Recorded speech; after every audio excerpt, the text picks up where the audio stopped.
Merci Seigneur, je suis toujours reconnaissante. Je suis reconnaissante envers Dieu pour le nombre de fois qu'il a guéri mon cœur brisé. Il y a un ange qui s'appelle Raphaël. L'ange Raphaël, c'est l'ange des cœurs brisés. C'est lui qui guérit les cœurs brisés. Et je remercie le Seigneur pour cet ange. Pour le groupe d'anges qu'il a envoyé hier. Et ceux qui sont autour de moi tous les jours. Merci Seigneur pour ta... Je ne sais pas comment tu es tellement bon. Aujourd'hui, j'étais en train de dire, mais Seigneur, combien de fois tu m'as guéri le cœur brisé, mais combien de fois j'ai commencé à pleurer l'amour de Jésus. Peu importe les souffrances, Seigneur, mais toi, tu es la guérison, Seigneur. Chaque fois qu'on me brise le cœur, oh mon Dieu, mon roi, tu dis dans ta parole, je blesse et je guéris. Je crée les ténèbres et la lumière. Ça va rien changer sur moi. C'est toi qui permets qu'on me brise le cœur, Seigneur, afin de te montrer à moi comme mon Dieu qui me guérit. Jéhovah Rapha. Et que je puisse aller dire à mes frères et sœurs, Jéhovah Jireh, c'est toi qui pourvois à mes besoins, à tous mes besoins. J'aimerais être reconnaissante, Saint-Esprit, merci beaucoup. Peu importe comment c'est dur, Seigneur, Saint-Esprit, merci de me conduire à Jésus. Merci à Jésus d'avoir donné sa vie pour moi. Merci à Dieu le Père de m'avoir introduit dans le ventre de ma mère et m'avoir créé ainsi. J'étais en train de dire à quelqu'un aujourd'hui, j'arrive pas, je peux ne pas donner. J'arrive pas. Moi, je ressemble à Dieu. J'arrive pas à vivre sans partager. J'arrive pas. Je donne tout. Je donne tout ce que Dieu me donne. J'ai réalisé ça quand j'avais l'âge de 4 ans. J'ai témoigné ça à quelqu'un aujourd'hui. Parce qu'il y a eu tellement de tribulations par rapport au fait que Dieu m'envoie donner des choses aux gens. Il y a eu tellement de rejet. J'ai été tapée depuis mon enfance, ma tendre enfance, parce que j'étais celle que quand ma maman faisait à manger, elle allait au champ et me laissait quand j'avais l'âge de 4 ans. À son retour, il n'y avait plus rien dans la casserole parce que j'avais distribué tout au quartier, aux plus petits. Je voyais qu'il y avait assez à manger chez nous et je voulais que les gens puissent aussi partager ce que je mange, que les gens puissent recevoir ce que je mange parce que je pouvais manger plus de 3 fois par jour et je me demandais pourquoi les autres enfants ne pouvaient pas avoir la même chose. Et c'est devenu encore, ça s'est multiplié avec le Seigneur. Je me suis rendu compte que c'était ma vie, que le Seigneur m'a envoyé sur terre juste pour recevoir et donner. Et j'ai été tellement tapée pour ça. Le seul problème que j'avais avec ma famille, que j'ai encore avec ma famille, même ici en Suisse, jusqu'à présent, c'est parce que j'aime donner. Je suis née pour donner. Dieu a tant aimé le monde, il a donné son fils, ce qui était précieux pour lui. Je suis née pour donner. Je disais à un monsieur ce matin, je lui ai dit, il y a 3 nectarines toutes fraîches dans ta boîte aux lettres. C'est pour vous. C'est pour toi, monsieur, parce que c'est quelqu'un que je connais. Et quand je vois les gens, leurs yeux pétillent comme ça, il y a l'amour qui sort de leurs yeux. Et il y a les gens que quand ils me voient, je vois leurs mains en train de me faire ça. Il y a d'autres qui me font même ça. Je n'ai pas encore fini de donner parce que j'ai rencontré un papa aussi en ville là qui me connaît. Il est musulman et il m'a dit, tu sais, je n'ai rien à manger. S'il te plaît, passe pour laisser quelque chose à la boîte à lettres. J'ai dit, il n'y a pas de souci, je ne suis pas encore allée. J'étais en train d'attendre sur le Seigneur. J'ai passé un bon moment ici avec le Seigneur, tout tranquille. Je ne savais même pas que j'allais parler ce soir. Merci Seigneur pour cette personne que tu as créée.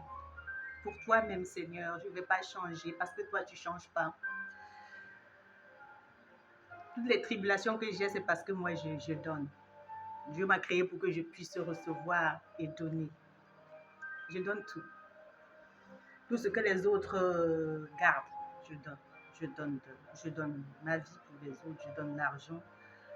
Je donne la guérison que Dieu me donne. Je donne la nourriture que Dieu me donne. Je donne l'argent que Dieu me donne.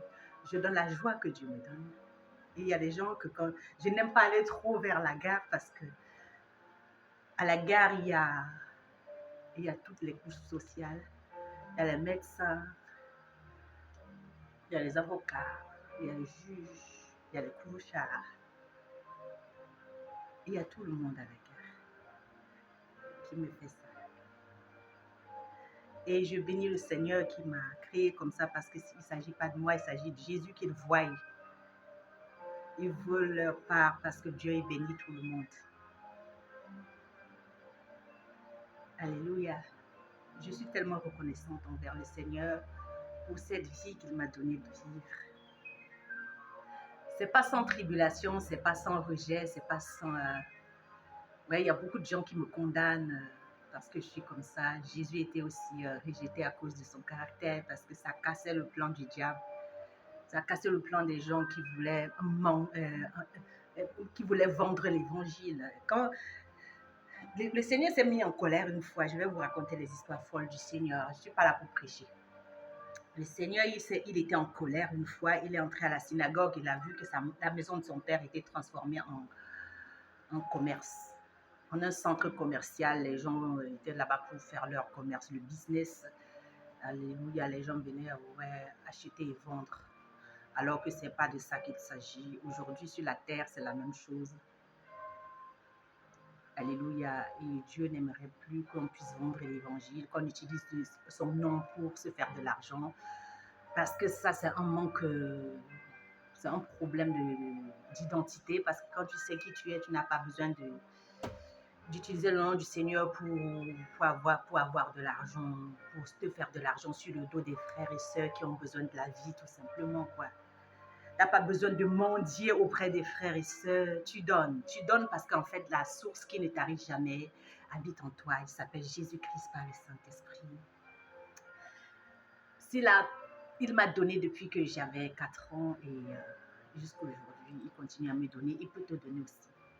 Il peut être ta source, mais c'est à toi d'accepter aussi les tribulations qui vont avec le processus. Parce que vraiment, tout le monde veut la gloire, mais refuse le processus, c'est-à-dire le brisement. Si tu peux aussi accepter le rejet, les calomnies, les gens vont mal parler de toi dans ton dos, les gens vont te rejeter, les gens vont te regarder de travers, les gens vont te chasser de leur maison, et les gens vont être méchants juste parce que le Seigneur t'a appelé à donner ta vie, à donner tout ce qui était précieux aux autres. Je vous ai dit tantôt, je donne tout ce que Dieu m'a donné, je donne mes enfants, je sacrifie tout comme tous les autres serviteurs de Dieu dans la Bible. Je donne tout. Quand Dieu a demandé à Abraham de sacrifier son fils, je donne tout. Le titre de ce message, c'est « Si l'Éternel ne bâtit la ville, la maison, celui qui l'a bâti en vain. » Qu'est-ce que tu peux faire sans Dieu? Il dit « Je suis le vrai cep et mon père. » En fait, mon père, il est le vigneron et vous êtes des sarments. Le cep, c'est le pied de la vigne. Les sarments, c'est les branches qui sont nous. Alléluia. Nous sommes les sarments, les branches. Donc, on doit être relié, connecté au cep qui est le pied de la vigne pour produire les raisins ou les fruits. Et le maître de cette vigne, c'est Dieu. Le Père, il est le vigneron. Donc, le cep et les sarments lui appartiennent. Et puis, les fruits aussi, ça lui appartiennent. Et il dit, Jésus-Christ dit encore dans sa parole, sans moi, vous ne pouvez rien produire. Rien produire. Tu ne peux pas avoir la joie si le Seigneur ne t'a pas donné. Tu ne peux pas rayonner. Tu ne peux pas parler de Jésus si lui ne t'a pas ordonné.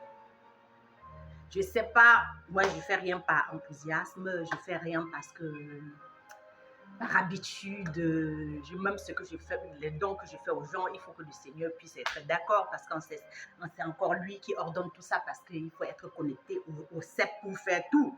Je ne peux rien produire, donc je ne suis pas ici pour me vanter, je suis ici pour élever le trône de Dieu, pour donner la gloire à mon Père. Donner la gloire à mon Père, que le trône de Dieu soit élevé encore cet après-midi, parce que le Seigneur, il a fait de grandes choses.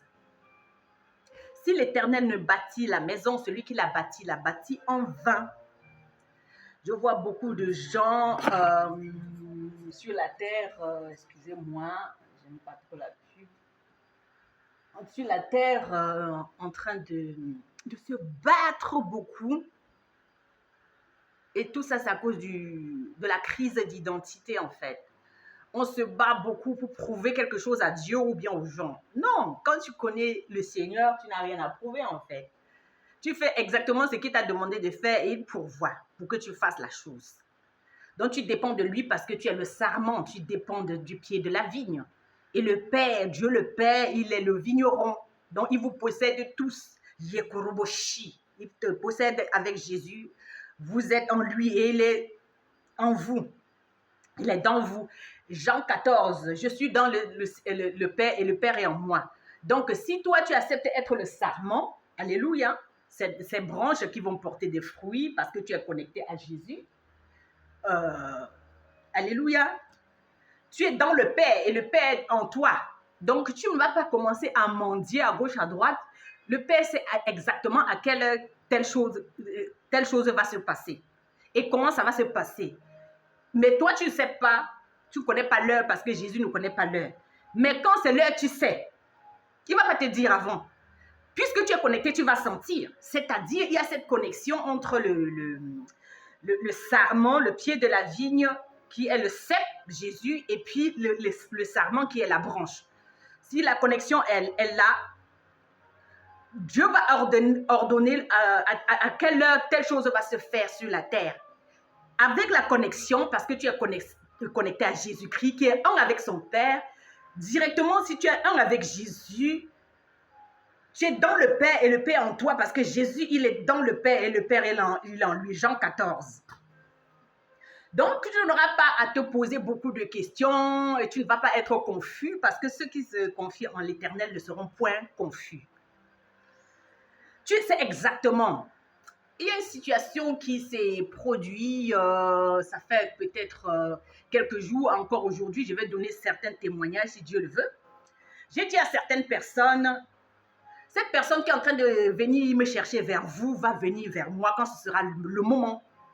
Et le moment s'est donné, parce que moi, je ne suis pas pressée quand il y a surtout les tribulations, parce qu'après la grande tribulation, chaque fois, il y a la victoire, il y a le réveil. Donc, j'attends sur mon Père. Ce n'est pas parce que les gens sont pressés et que moi, je vais aller vite à leur rythme. Ce n'est pas parce que quelqu'un veut quelque chose que Dieu va lui donner tout de suite. J'attends sur mon Père. Quand c'est le moment, je vais savoir. Je sais je sais pas à quelle heure, je ne sais pas quel est le jour, mais ce qui est sûr, c'est que je sais quand c'est l'heure. Et aujourd'hui, c'était le moment. Et Dieu a orchestré tout ce qu'il a orchestré durant tout le temps que ça a pris. Ça a pris peut-être 1 semaine et demie ou 2 de tribulation, 1 semaine de descente aux enfers. Et Dieu a organisé aujourd'hui que la réponse soit là afin qu'il y ait le réveil. Si l'Éternel ne bâtit ta maison, celui qui l'a bâti en vain.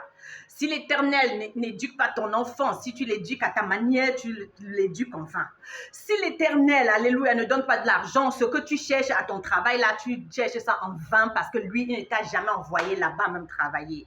Il faut que ce soit lui qui orchestre tout. Si l'Éternel ne te dit pas de donner quelque chose à quelqu'un, ce que tu fais, c'est en vain. Et c'est pour ça qu'il y a beaucoup de blessures et de contusions sur terre. Parce qu'en fait, on n'attend pas sur Dieu pour faire les choses et on se demande pourquoi les gens nous manquent de respect.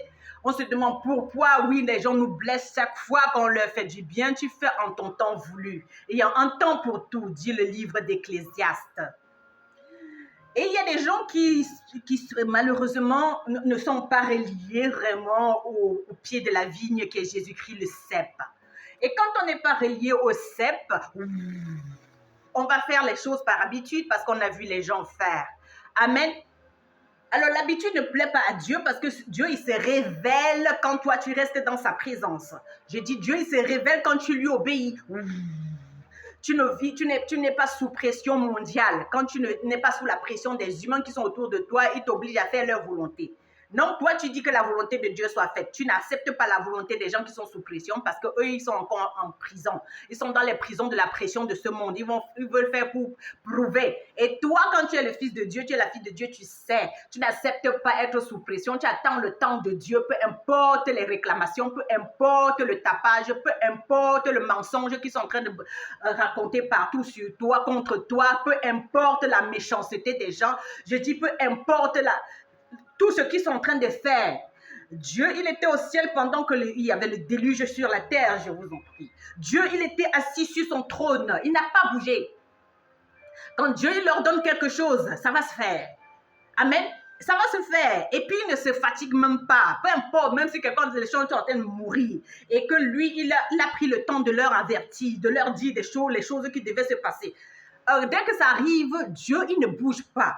Il n'est pas méchant. Dieu, il est juste dans ses jugements parce qu'en fait, il est Dieu en fait. Et moi, je ressemble au Seigneur. Je ne suis pas parfaite.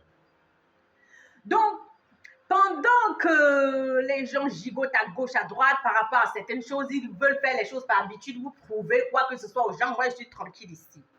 J'ai rien à prouver, j'ai rien à cacher, j'ai rien à protéger. Les gens, ils peuvent dire ce qu'ils veulent, ça les regarde là-bas. Je sais ce que mon Père a dit sur moi. Alléluia, je connais le cachet que Dieu a mis sur moi. Alléluia, je suis marquée par le sang de Jésus.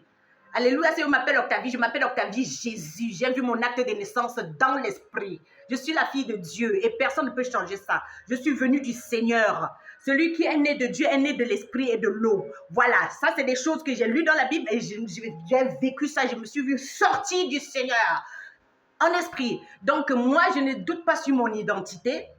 Et Jésus étant, quand il a marché sur la terre, on a vu comment lui il était. Les gens pouvaient bavarder, faire des tapages, mal parler, le rejeter, faire le petit commérage à gauche, à droite, le renier même, le trahir. Le gars, il est resté sur sa position parce qu'en fait, il sait pourquoi il est venu, il sait pour qui il travaille sur terre, il sait qui l'a envoyé, il connaît son identité, il sait qui il est. Il est le vrai cep. Donc, quand tu es dans la vérité, tu n'as pas peur de tout le mensonge autour. Tu n'as pas peur de toute la manipulation. Et tu n'as pas peur des gens qui veulent se faire voir. Jésus ne se fait pas voir. Si tu lui ressembles, tu ne te fais pas voir. Les gens, ils vont t'appeler parce qu'il y a la gloire sur toi. Dieu a mis sa gloire sur toi. C'est pour ça que Jésus, il était suivi. Et puis, ça faisait mal aux gens qui voulaient se faire voir. Les manipulateurs, ils veulent se faire voir. Et tu ne vas pas te faire avoir par les manipulateurs. Raison pour laquelle, quand il y a le tapage, les gens t'accusent, les gens te rejettent, ils te renient. Ils forment des complots pour te tuer. Tu es calme là parce qu'en fait, de toute façon, tu es dans le plan de Dieu. Tu connais ton identité. Amen. Si Dieu permet qu'il te tue, ok, tant mieux. Tu retournes vers ton Père, comme je dis toujours. Mais s'il ne le permet pas, tu vas vivre et puis il va te dresser une table de mets succulents devant eux et tu vas te réjouir en leur présence, en la présence de tes ennemis. Il va oindre Dieu ta tête et puis tu vas continuer à fonctionner avec puissance parce que c'est l'Éternel qui bâtit ta maison. C'est-à-dire tout ce que tu es, tout ce que tu fais, tout ce que tu as, c'est Dieu qui construit ça, c'est Dieu qui donne. Et tu peux donner avec assurance parce que tu n'as pas peur. Tu n'as pas peur que ça va finir parce que le Seigneur, il est éternel. Et tout ce qui vient de lui est éternel. Amen, ça finit pas, le stock ne finit pas, ça ne fait qu'être renouvelé. Même si, voilà, tu pries comme Daniel pendant 21 jours parce qu'il y a des gens qui ont retenu, que l'ennemi a retenu tout ce que Dieu, il t'a promis. Après 21 jours, l'ennemi va relâcher. C'est de ça qu'il s'agit. Donc, j'aimerais que les gens puissent avoir confiance en Dieu, avoir une bonne relation avec Jésus, connaître la parole de Dieu et connaître Jésus dans l'esprit. Alléluia, connaître Dieu le Père, le Papa d'amour, le Saint-Esprit qui te conduit sur la terre et savoir qu'il y a les myriades d'anges qui sont autour de toi quand le diable a déjà dit que tu ne vas pas avoir ceci, tu ne vas pas faire cela. Les anges vont venir au secours. Oui, ils étaient là hier soir, je les ai vus. Ils sont présents. Raphaël, l'ange des cœurs brisés. Il a souvent été là et je pleurais aujourd'hui que, mais Seigneur, combien de fois tu vas m'envoyer cet ange? Combien de fois tu me guéris le cœur brisé, Seigneur? Je suis tellement reconnaissante. Si l'Éternel ne te guérit pas, personne ne peut te guérir. Et soyons reconnaissants chaque fois que Dieu fait quelque chose de merveilleux. Si l'Éternel ne guérit pas, alléluia, ton cœur brisé, personne ne peut te guérir. Si l'Éternel n'a pas béni ton mariage, tu peux aller gratter tes pieds partout, aller vouloir l'imposition des mains partout. Ça ne va rien donner. Si l'Éternel n'a pas commandé quelque chose, alléluia, ce que tu commandes là, tu vas payer toi-même. Quand il commande, il paye. S'il t'a dit de faire quelque chose avec quelqu'un, lui va payer la facture. Je sais de quoi je vous parle. Il a envoyé Jésus, il a payé toute la facture. Alléluia, Jésus a tout fait, il a fait tout, il payait la facture. Jusqu'à la dernière minute, Dieu, il a payé la facture en le ressuscitant. Donc, si Dieu n'a pas organisé quelque chose, tu vas faire là-bas, ça va te caler au cou. Il ne faut pas venir m'en vouloir. Je suis ici, ce n'est pas pour promouvoir le Seigneur, il n'a pas besoin. Je suis là pour reconnaître mon papa. Je suis heureuse parce que lui, il a fait de grandes choses et puis je suis reconnaissante.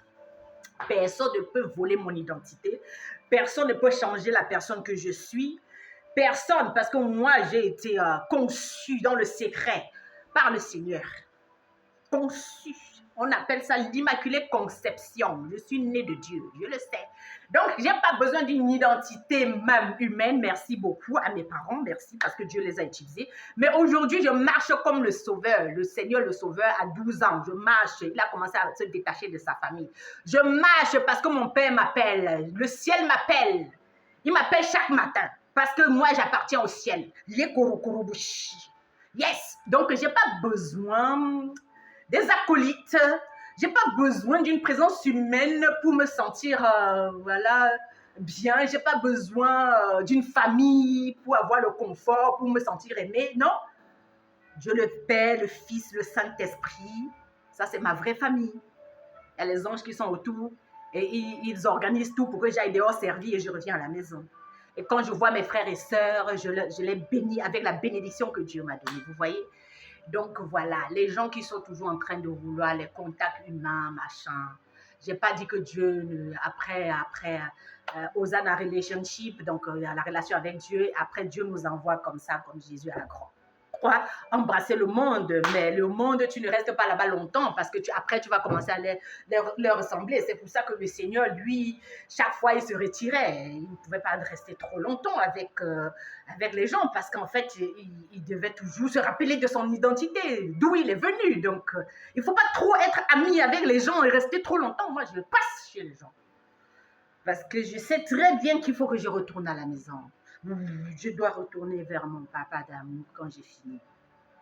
C'est précieux. Les moments dans les bras du Seigneur, les moments dans la présence de Dieu pour qu'il puisse guérir mon cœur brisé, pour m'envoyer faire que sa volonté. Et quand il a fini, je veux retourner chez moi à la maison. J'aimerais vivre avec le Seigneur, habiter dans sa maison jusqu'à la fin de mes jours. Sa maison, c'est d'abord mon corps là. Et puis, parce que sa maison, c'est sa maison. Il a choisi mon corps pour y habiter. Et j'aimerais me le retrouver dans ce corps qui est devenu son sanctuaire, pour recevoir la paix et toutes les délices de l'Éternel. Tous les délices de l'Éternel. La Bible dit, fais de l'Éternel tes délices et il te donnera ce que ton cœur désire. Moi, je désire la présence de Dieu. Je demanderai au Seigneur. Je ne suis pas un mendiant. Tout pouvoir a été donné à Jésus, donc il ne mendie rien, il a tout.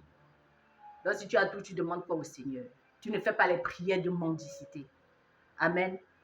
Donc, je bénis le Seigneur pour la personne qu'il a créée, qui est moi, cette personne merveilleuse. La créature merveilleuse que je suis, Seigneur, je suis tellement fière que tu sois mon papa. Je suis née de l'esprit. Des gens ne savent à quelle heure je vais débarquer chez eux et moi-même, je ne sais pas. Je débarque, on ne sait pas quand est-ce que je pars. Donc, voilà, ça, c'est quelqu'un qui est né de l'esprit. Et si les gens ne comprennent pas, c'est leur problème. Je ne fais pas exprès. Je ne fais rien pour blesser les gens, j'obéis seulement à mon Père. Donc, j'ai rencontré quelqu'un aujourd'hui, je voulais donner aussi un autre témoignage. J'ai rencontré quelqu'un, une musulmane turque, parce qu'il y a beaucoup de Turcs qui sont en train de venir à Jésus. Le Seigneur est en train d'appeler les musulmans, ils ont la révélation du Sauveur. Donc, je rencontre cette femme à l'arrêt du bus, et elle a 2 enfants, une petite fille, un garçon. Non, 3 enfants, il y a une dans la poussette, et puis c'est la petite fille qui commence à se montrer, et puis ça, c'est l'appel de Dieu. Je sais comment ça m'a montré sa jolie robe. J'apprécie sa robe et tout. Et le bébé me fait signe. Voilà. Et j'avais des fruits dans le sac. Je me suis vue en train de donner les fruits aux enfants. Ils ont mangé là, sans laver. Et même les grandes personnes, c'est comme ça que ça se passe avec les grandes personnes. Ils mangent tout de suite. Hein, ça vient de Dieu. Sans laver, je ne force pas. Je donne et puis ils commencent à manger. La dame, elle est surprise. On est entré dans le même bus. Et une fois dans le bus, je vois la dame me tendre un billet de 20 francs pour me dire, s'il te plaît, parce que je lui ai dit que j'ai 6 enfants aussi, et tout, et tout. Ah, tu prends cet argent pour acheter à tes enfants, machin. Je lui ai dit, vous savez quoi, madame? Je donne comme ça du clochard au préfet, de l'homme simple jusqu'à la confédération. C'est gratuit, c'est la grâce. Et là, j'ai profité, je savais qu'elle voulait savoir, elle voulait comprendre, mais c'est quel genre de femme ça, c'est quelle personne ça? Ça, c'est le Christ qui est en train d'agir par le Saint-Esprit. Et c'est l'appel de Dieu parce que la petite, dans la poussette, elle m'a appelée. Donc, Dieu a appelé cette femme avec ce geste que Jésus, en fait, le Saint-Esprit m'a envoyé faire dans la vie des enfants. Et du coup, je l'ai amenée à Jésus, en fait. Je l'ai amenée à Jésus, elle a donné sa vie à Jésus, une musulmane. Alléluia, je lui ai dit, garde ton argent. Amen. Ici, c'est pas, on ne vend pas l'évangile. On ne fait pas le business avec l'évangile. Mais c'est la grâce, c'est gratuit. Je te donne ce que Dieu m'a donné. Le fruit là, alléluia, c'est la grâce. Si Dieu ne te fait pas grâce, personne ne peut te le faire. Donc, ce n'est pas ton argent qui va faire. Je parle aux gens qui croient qu'en allant donner la dîme, payer les offrandes, ça va changer quelque chose. Non, si Dieu il ne t'a pas donné l'argent, il ne t'a pas dit d'aller donner à quelqu'un, il n'a pas organisé, tout ce que tu vas donner, c'est vain. Dieu il sait pourquoi tu donnes l'argent à tel. Dieu il sait pourquoi tu dois donner un fruit. Dieu sait pourquoi il faut amener tel à Jésus. Il se révèle à toi parce qu'en fait, il est le vrai sceptre. Et si tu es connecté à lui, tu sais que maintenant, c'est le moment de faire telle chose. Et là, il n'y a pas de forcing, il n'y a pas de manipulation, c'est la révélation. On ne fait rien par habitude. Tu sais, quand c'est le moment, tu sais, comme j'étais en train de vous dire. Tu sais, personne ne va te dire parce que le Saint-Esprit te révèle. Il te révèle Jésus-Christ. Et Jésus-Christ, il ne fait que la volonté de son Père. Et eux tous, ils habitent en toi. Donc voilà, tout est bien organisé, orchestré par le Père qui donne le coup d'envoi. Et Jésus va obéir en toi. Et le Saint-Esprit va exécuter. Et puis la femme, elle va venir donner sa vie. Elle va venir avec son argent, croyant que c'est l'argent qui va payer le salut pour les gens qui croient qu'en donnant l'argent, quelque chose va changer. Ton argent ne peut rien faire. Ton argent ne peut pas te sauver. Si la grâce n'est pas là, ton argent ne peut pas te sauver. C'est la grâce, on est sauvé par la grâce au moyen de la foi. Donc cette femme, voilà, quand je lui ai expliqué les choses, elle a cru, elle a donné sa vie, elle a gardé son argent. Je lui ai dit de garder l'argent. Ici, on ne paye pas. L'évangile n'est pas monnayé, ni rien d'autre. Si je veux donner la nourriture, c'est gratuit parce que c'est le Seigneur qui me donne. Je n'ai pas une chambre remplie d'argent ici. Dieu il donne et il connaît à qui ça va aller. Les musulmans sont en train d'avoir la révélation de notre Seigneur. Ils sont en train de monter en puissance. Et chaque année, c'est comme ça. Moi, je suis faite pour les musulmans, en fait. Je pense que je suis le prophète chez les musulmans parce qu'eux, ils m'aiment beaucoup. Je vous dis la vérité. Ils voient Jésus pendant que les chrétiens sont en train de faire le commérage. Pendant que les chrétiens sont en train de rejeter le Seigneur, ils sont en train de devenir des pharisiens pour tuer le Seigneur parce que c'est la jalousie. Ils ne veulent pas le Seigneur, ils veulent l'argent. Ils ne veulent pas les miracles, ils ne veulent même pas guérir. Ils ne veulent pas aller partager l'évangile d'une manière vraie sans prendre de l'argent.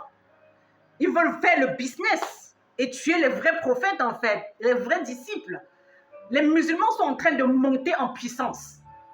Ils connaissent, ils voient Jésus, même leurs enfants sont en train de voir Jésus. C'est la petite dans la poussette qui m'a dit de venir. L'autre m'a montré sa robe. Elle voulait que j'apprécie parce que le Seigneur, lui, voilà, il appelle les top modèles. Elle est en train de me montrer comment elle est belle. Et puis, il faut que je l'apprécie. L'ange vient à Marie et il dit quoi? Je vous salue Marie. Les deux grâces, vous êtes belle. Et comme ça, la fille, elle commence à accueillir l'ange. Donc voilà, je me positionne comme ça. Dieu, il me positionne. Et puis, je commence à parler. Et puis, ça amène les gens à Jésus. Donc, je suis en train de vous enseigner en même temps. C'est à vous de voir.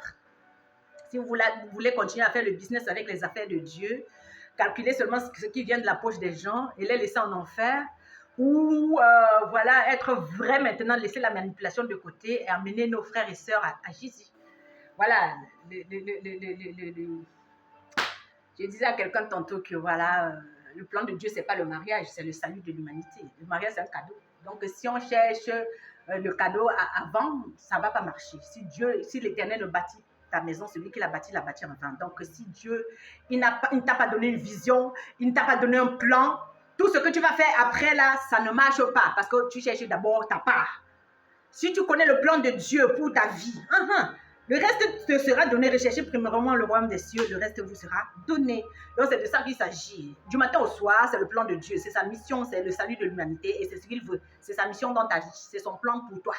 Il t'a créé pour lui. Donc, si tu fais ta part là-bas et puis ça te fait grincer les dents tous les jours et puis tu es en colère, tu engueules les gens et puis parce que tu ne veux pas obéir à Dieu, il ne faut pas en vouloir aux frères et aux sœurs parce qu'il y a beaucoup de gens qui sont fâchés contre les frères et sœurs qui obéissent à Dieu. Ils sont prêts même à les jeter dans un puits parce que celle-là, elle vient ici gâter notre business. Non, je ne suis pas ici pour gâter le business, je suis ici pour servir Dieu. Je ne suis pas venu sur la terre pour me faire servir. Je suis venu servir Dieu. Jésus-Christ n'est pas venu pour être servi. Il est venu pour servir. Donc, si son plan n'est pas, le plan du Père n'est pas en toi, ce que tu fais, tu le fais en vain. Mais si toi, Dieu t'a donné un plan, tu vas connaître Jésus et tu vas faire comme Jésus a fait. Il n'avait pas les immeubles gratte-ciel construits partout pour mentir, pour paraître. Il sait qui il est. Je n'ai pas dit qu'il ne faut pas construire, mais il faut que Dieu il te donne le plan. Il y a un bateau, le Titanic, qui s'est aussi cassé parce qu'il voulait ressembler, voulait tout faire pour imiter l'arche. Il ne faut pas, tu sais, le diable, c'est un imitateur. Il ne faut pas imiter Dieu. Les gens qui vont imiter les œuvres que moi j'ai fait là, sans avoir reçu ça dans l'esprit, ça va vous faire. Donc, il faut demander pouvoir à Dieu, ne me jalousez pas. Si l'Éternel ne bâtit la maison, celui qui l'a bâti en vain. Donc, au lieu de calomnier les frères et sœurs au quartier, je pense que c'est mieux d'aller vers le Père et demander, Seigneur, qui suis-je? Pourquoi tu m'as créé en fait? Donne-moi ton plan pour ma vie. Je n'aimerais plus me battre et être blessé chaque fois et j'en veux aux gens. Seigneur, construis ma vie, construis ma vie. J'aimerais que tu construises la vie de mes enfants. J'aimerais que tu sois l'architecte de ma vie. J'aimerais que ce soit toi qui fasse tout pour moi. J'aimerais que ce soit toi qui me donnes l'argent. Tu me dis quoi faire avec cet argent. J'aimerais que ce soit toi qui me trouves le travail, Seigneur. Tu me dis où aller travailler et pourquoi tu m'as placé dans ce lieu de service. J'aimerais que tu me dises tout par rapport à tout ce que tu veux tous les jours. Tu me donnes le pain quotidien et tu m'orientes par le Saint-Esprit à faire ce que tu m'as créé pour faire sur cette terre. Je ne veux plus rien faire seul, Seigneur. J'aimerais être heureux. La Bible dit heureuse celle qui a cru. Donc, si tu crois en Dieu, ça veut dire que tu lui obéis et ça te rend heureux et tu viens rigoler comme ça et ça énerve les gens. Il ne faut pas que vous soyez énervés. Il faut appliquer une sainte colère. La sainte colère, c'est quoi? C'est quand moi, maintenant, j'ai dit, j'en ai marre d'être stupide. J'en ai marre d'être ignorante. J'en ai marre de faire à ma manière. Je me casse la figure chaque fois et j'en veux au monde entier. Que le Seigneur soit glorifié. Si l'Éternel ne bâtit ta maison, celui qui l'a bâti en vain. Si l'Éternel ne te donne pas l'argent, celui qui te donne en vain. Si le Seigneur ne t'a pas donné un travail, celui qui t'a donné en vain. Si le Seigneur ne t'a pas donné ton épouse, ta femme, celui qui te donne en vain. Je dis, s'il n'a pas organisé même votre rencontre, ce que tu fais avec là, ça ne va pas marcher. Après, il y a toutes les blessures. Tout ce que l'Éternel n'a pas ordonné, tout ce qu'on fait, ça ne va pas marcher. C'est en vain. Donc, c'est mieux maintenant de déposer les armes et dire, Seigneur, élevez vos mains. Seigneur, je veux que tu sois l'architecte de tout dans ma vie. Je me soumets à ta volonté. Je veux voir le réveil de ce pays. Je veux que tu m'utilises, Seigneur, puissamment pour réveiller plusieurs, Seigneur. Montre-moi mon appel. J'aimerais entrer dans mon appel tous les jours et faire que ta volonté, Seigneur. Je me soumets à ta volonté. Je ne veux plus faire ce que je veux. Que seule ta volonté soit faite et non la mienne. Et que ton règne vienne sur cette ville, sur cet immeuble, dans ce quartier, dans ce pays, la Suisse et dans le monde entier. Que ton règne vienne. Seule ta volonté soit faite, Seigneur, et non la nôtre. J'envoie le feu de Dieu maintenant qui est le réveil sur la terre. Le feu du réveil au nom puissant de Jésus-Christ de Nazareth. Le réveil de l'humanité pour entrer dans le plan de Dieu. Amen.